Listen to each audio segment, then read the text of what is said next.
I'm Chris Watson and I'm a sound recordist, and I've got a particular and special interest in wildlife sounds from around the world. And over a long time now, the last 30 odd years, I've had the real privilege and pleasure of travelling the world, recording the sounds of different places and the wildlife that inhabit it. So I'm very interested in the sounds of places. I'm also interested in spatial sound, forms of surround sound, where I'm able to present my work other than on a screen or via a record or television.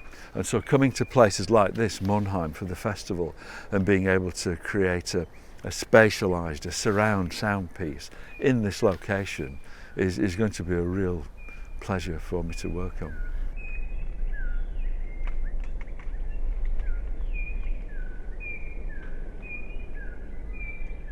Really well chosen place, Frank, because it really inspired me. It looks to me similar to some woodland that I've recorded in East Africa, in Kenya, in the Masai Mara.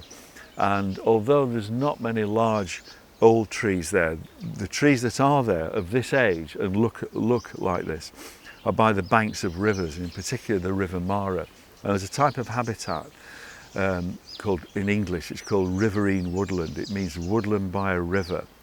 So the trees get water from the river, so they thrive just as these trees have, because this is also wet in summer, you were telling me. So I can see an analogy between the two places. And also it has this wonderful shape. We can walk around it, we can browse the perimeter of this place. So it's like an island, an oasis. So I had this idea of bringing the sounds of a woodland in East Africa to this place, to this woodland in Monheim, bouncing the way from Kenya over here to Monheim and being deposited, dropping into this very appropriate woodland on the edge of town.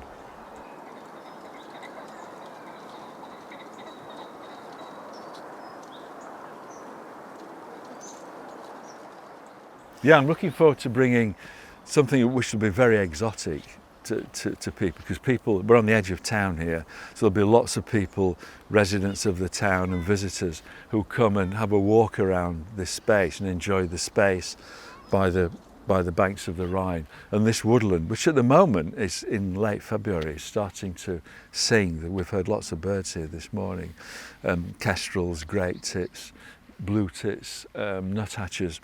But to bring exotic sounds, particularly of larger mammals here, would be really interesting, because what would inhabit riverine woodland in Africa, as well as birds, are lions in wait for animals such as wildebeest or gazelle, the Thompson's gazelle, or zebras to come wandering through.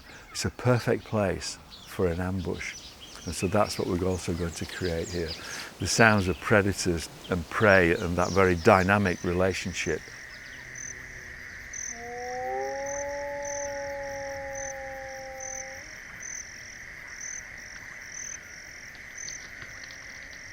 This is also wet, this area in here. You can tell by the English name of dogwood, these red stemmed bushes. And just to walk in there now, I could feel it was very wet underfoot. So imagine after the rains, it would be a perfect place. There'll be pools of water, which in Africa would be perfect for crocodiles to lay in wait for the animals that come into this woodland. So that's something else we'll have, the sound of running water. I think that's something engaging about we all know what the sound of running water is, and we can place it with the surround system in that woodland without there being any water in there, but you'll believe that there's water running in there if you hear the sound of it. So it'd be wonderful to sit here at dusk and hear the hyenas emerge from the den and start whooping to each other, calling to each other across this woodland. And the lions calling and answering, the territorial roars of a lion and the answering calls of females. And the insects and the bird song. It's going to be a very, very exotic and very, very dangerous location to walk into after dark.